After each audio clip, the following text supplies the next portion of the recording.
Chuan mania eyes always to bial kan fanna in pakhata kan khala chuta chuan nu pakhatin thumin zo dani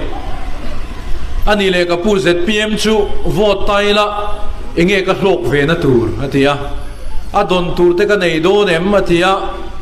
thinung le ti takzet in min zo ta azaom po katia e ta chuan thiam to kin kanin khilfia ni kanin khilfia dana chuan e kapi keini chuan pek tur che pakhat ma kan nei lawa ron ken po kan nei lawa tin pathian zara nang nin min vote ula tling po ni la ikuta poisa pek tur che kan nei lawang amai ro chu keini chuan kalphung thar kan zuara mi pui sarkar kan zuara sarkar thatlo chuan mi zong zong in kan tuara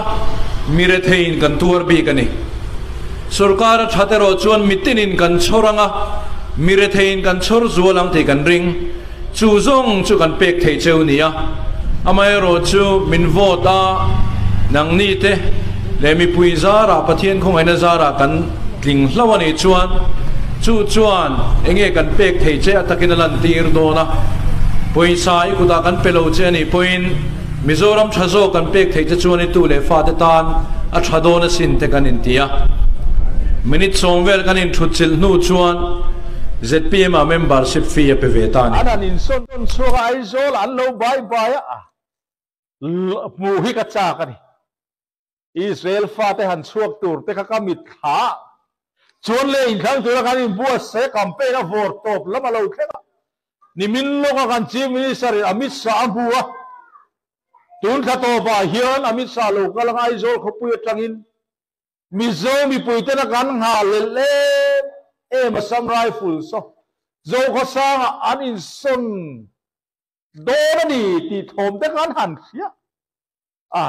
beng kheng ke hi kan khai ni ru mani opposition ho chu ni sana haran mumang de rian ka ring lo pulau do ma te ho chu ari kha moi lo ani du ve tho ma se MNF tan blessing mal som na ani kat mani chuta le nimin lama Assam rifle ho tu ten motor eng mozat bung ruwa kan in thiar do na kong lo clear ruan han tia tu ke na ta chuanin ka ngai to na oma chu Israel fa te in ring man long bong bo takin kanan rampan turing ran ne chi sang ne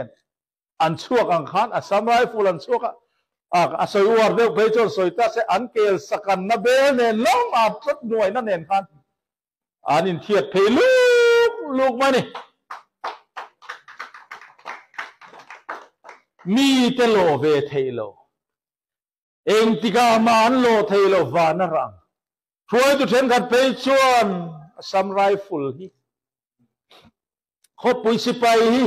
kho pui lai li changa son chuak sarkar kan fengai lo ten han tia amma kan itero chu mai la ni lei nem thil dang tam takara khanin ani son chuak ang ti hlau em mai te kan lo ma chuanin he December ni khat sang ni le panga the Zam Times kan chin bua hian mi pui ko ta la mual hlan ani lo na